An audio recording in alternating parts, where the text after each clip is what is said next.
Pag may handaan daw tayo, at ang kumakain mayaman at pagkarami-raming nakain, sasabihin ng may handa, may gana po kayo, misis.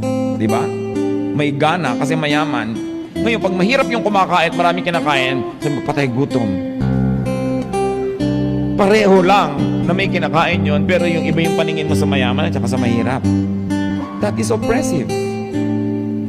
Di ba yung mga mayaman, pag may mga sakit sa balat, allergy, pag mahirap, galis, buning baligtad, buni, iba-ibang pangalan. It's the same thing.